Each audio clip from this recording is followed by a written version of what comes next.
Good morning, everybody. Last day I have started the topic exponent and I have discussed some of the laws of the exponent and also some of the questions. Okay. Now today I'm just going to discuss some of questions of the exponent also. Now listen.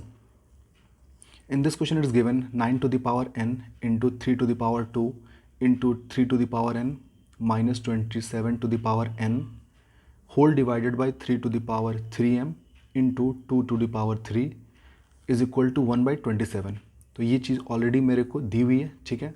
और मेरे को proof क्या करनी है, m minus N का value 1 proof करना है, m minus N का वैल्यू 1 प्रूफ करना है। ओके, तो आप यहाँ पे एक चीज़ नोट करो कि जो भी चीज़ें दी हुई है ना, मैक्सिमम नंबर जो है वो 3 के मल्टीपल में आता होगा, मतलब 3 के मल्टीपल में, 3 के पावर्स में आता होगा। जैसे 9 है तो 3 का पावर 2, ये 3 है 27, मतलब 3 को 3 बार मल्टीप्लाई करेंगे 27। लाइकवाइज तो मैक्सिमम नंबर जो है वो 3 के पावर्स में आते हैं। तो मैं बिल्कुल भी उसको ऐसे ब्रेक करूँगा तो ये 9 का पावर n है, तो मैं इसको लिख सकता हूँ 3 का पावर 2 9 के प्लेस में, और बाहर से पावर कितना था, n था। इसको मैं लिख देता हूँ 3 का पावर 2 इंटू 3 का पावर n। सिमिलरली इस 27n को मैं लिख सकता हूँ 3 का पावर 3, क्योंकि 3 को 3 बार मल्टीप्लाई करें 27 आ जाएगा। तो इस 27 की जगह पे मैंने 3 का पावर 3 लिखा और बाहर से पावर यहाँ पे n। Okay, and this whole divided by 3 to the power 3m into 2 to the power 3। Okay, ये स्टेप क्लियर है। दूसरा स्टेप मैं यहाँ लिख रहा हूँ, यहाँ पे देखो कंजिक्यूटिवली मल्टीप्लाई करेंगे तो यहाँ पे आ जाएगा 3 का पावर 2n इंटू 3 का पावर 2 इंटू 3 का पावर n माइनस यहाँ मल्टीप्लाई करोगे तो 3n आ जाएगा, 3 का पावर 3n। ओके, और होल डिवाइडेड बाई 3 का पावर 3m इंटू 2 का पावर 3। ठीक है, मैं भी लेफ्ट हैंड साइड को सिर्फ सॉल्व कर रहा हूँ। ओके, एक स्टेप यहाँ और लिख लेता हूँ। देखो यहाँ पे देखोगे कि यहाँ पे ये 3 का पावर यहाँ पे n में है और यहाँ पे 3 का पावर n में है, तो इन दोनों को अगर मैं ऐड करूँगा तो 3 का पावर 2n और 3 का पावर n, तो ये ऐड होकर के आ जाएगा 3 का पावर 2n और n कितना आ जाएगा, 3 का पावर 3n, 3 का पावर 3n और इंटू 3 का स्क्वायर है तो 3 का स्क्वायर को मैं सीधे यहाँ पे 9 लिख सकता हूँ, 3 3 से 9 होता है, ठीक है। और यहाँ पे 3 का पावर 3n, 3 का power 3n and whole divided by 3 का पावर 3m इंटू यहाँ पे 2 का पावर 3 है, मतलब 2 2 ज़ा 4 2 ज़ा 8। डायरेक्टली मैं यहाँ पे कितना लिख सकता हूँ, 8 लिख सकता हूँ, है ना। अब ऊपर न्यूमरेटर में आप देखोगे कि यहाँ पे 2 टर्म है, एक टर्म तो आपको ये दिख रहा है और दूसरा टर्म ये है। इन दोनों टर्म में देखो 3 का पावर 3n और 3 का पावर 3n कॉमन है, तो उसको बाहर निकाल लो। तो यहाँ पे अगर मैं 3 का पावर 3n को अगर मैं बाहर निकाल लेता हूँ तो न्यूमरेटर में क्या बचेगा, 9 माइनस यहाँ से ये जा चुका है, क्या बचेगा 1, और नीचे में क्या है आपके पास, यहाँ पे 3 का पावर 3m इंटू 8 है। ओके, तो यहाँ पे मैं लिखूँगा 3 का पावर 3n, अब 9 में अगर 1 गया तो 8 इंटू है, और यहाँ पे 3 का पावर 3m इंटू 8। तो देखो 8 दोनों न्यूमरेटर और डिनोमिनेटर मल्टीप्लाई में है, इसको आप डायरेक्टली कट कर सकते हो। तो फाइनली आपके पास क्या बचेगा, 3 का पावर 3n बाई 3 का पावर 3m। ओके, ये आपके पास बच रहा है। अब यहाँ पे देखो जब बेसिस सेम है तो पावर को सब्ट्रैक्ट कर सकते हो, तो आप लिख सकते हो 3 का पावर 3n माइनस 3m।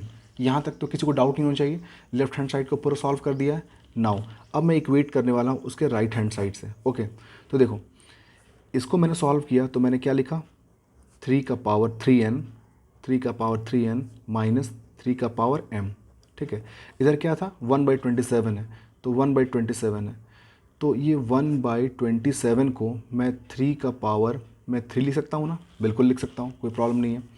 अब यहाँ पे देखो नेक्स्ट स्टेप में यहाँ पे लिख रहा हूँ, अगर यहाँ पे हम लोग 3 का पावर 3n माइनस 3m लिखते हैं, ठीक है, अगर ये ऊपर जाएगा तो पावर क्या आ जाएगा, -3 आ जाएगा ना, -3, क्योंकि जस्ट मैंने बताया था कि न्यूमरेटर से डिनोमिनेटर या डिनोमिनेटर से न्यूमरेटर चेंज करोगे तो पावर क्या होता है, सब्ट्रैक्ट हो जाता है।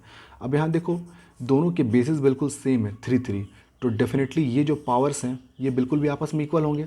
तो फाइनल में लिख सकते हो नाउ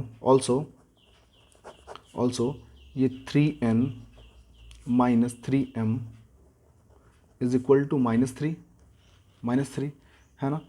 और आप यहाँ से -3 कॉमन ले लो, तो जैसे मैं -3 कॉमन लेता हूँ तो माइनस को रूल क्या होता है, जब भी आप कभी माइनस निकालते हो बाहर तो अंदर वाले का सारे का साइन चेंज हो जाता है। जैसे यहाँ पे देखो -3m है तो ये आ जाएगा m, यहाँ पे ये +3n था तो ये आ जाएगा -n, है ना, क्योंकि वापस से मल्टीप्लाई करोगे देखोगे आपको बिल्कुल यही टर्म मिल जाता है ना। तो माइनस कॉमन निकालने से क्या होता है कि अंदर के सारे के टर्म के जो साइन होते हैं वो बिल्कुल भी चेंज हो जाएंगे। जैसे m यहाँ पे माइनस में था अब ये प्लस में आ चुका है, n यहाँ प्लस में था तो माइनस में आ चुका है, क्योंकि आप वापस से मल्टीप्लाई करो तो ये टर्म आ जाएगा। और यहाँ पे -3, ये -3 को उधर डिवीज़न में ले जाओगे तो यहाँ पे आ जाएगा आपके पास m-n और -3 डिवाइडेड बाई -3, और -3 से -3 आपका कैंसिल हो जाएगा और फाइनली क्या मिलेगा आपको, m-n इज इक्वल्स टू 1। यही मेरे को प्रूफ करना था, आप चेक कर लो, है ना। तो ये हमारा क्वेश्चन बिल्कुल भी प्रूव हो चुका। तो ये काफ़ी इजी क्वेश्चन था जो हम लोगों ने प्रूव किया, ठीक है। अब मैं इससे रिलेटेड कुछ और क्वेश्चन भी सॉल्व करता हूँ, ठीक है। जैसे सपोज़ करो कि मैं एक और क्वेश्चन लिखता हूँ यहाँ पे एक्सपोनेंट से रिलेटेड ही। यहाँ पे क्वेश्चन है x to the power a और ब्रैकेट में b माइनस सी, ओके। और नेक्स्ट टर्म यहाँ पे डिवाइड में है x to the power b और ब्रैकेट में a माइनस सी, ठीक है। और ये होल डिवाइडेड बाई है x का पावर b बाई x का power a whole divided by whole multiply C is equal to 1। ये मेरे को प्रूफ करना है, ठीक है, ये मेरे को प्रूफ करना है। तो सबसे पहला काम क्या होगा, कैसे इसको सॉल्व करेंगे, पहले कंसेक्यूटिवली पावर को आप मल्टीप्लाई कर लो। तो यहाँ पे ये x का पावर, यहाँ पे a जो है मल्टीप्लाई करना है b और c से, तो मैं लिखूँगा यहाँ पे ab माइनस ac, और यहाँ पे x का पावर ab माइनस bc, ठीक है।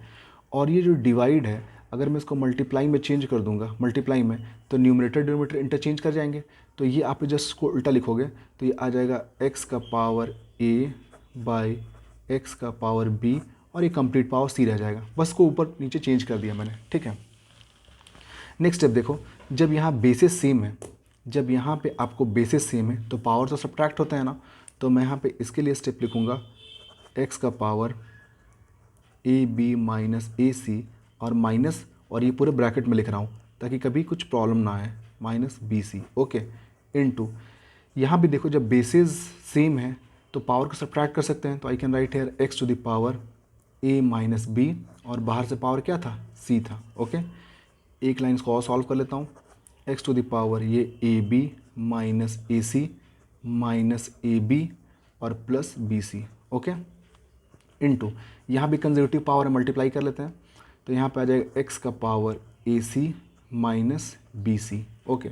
अब आप यहाँ पे देखोगे कि यहाँ पे पहले इसको सॉल्व करते हो तो ये ए बी माइनस में और ए बी प्लस में, तो ये तो आपको कैंसिल आउट हो गया, है ना। तो क्या बचेगा यहाँ पे देखो x to the power minus A C और प्लस यहाँ पे बी सी, और यहाँ पे x का पावर यहाँ पे ए सी माइनस बी सी।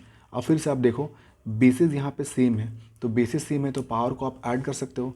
तो पावर को जब आप ऐड करोगे तो x का power minus A C plus B सी और प्लस ए सी माइनस बी सी।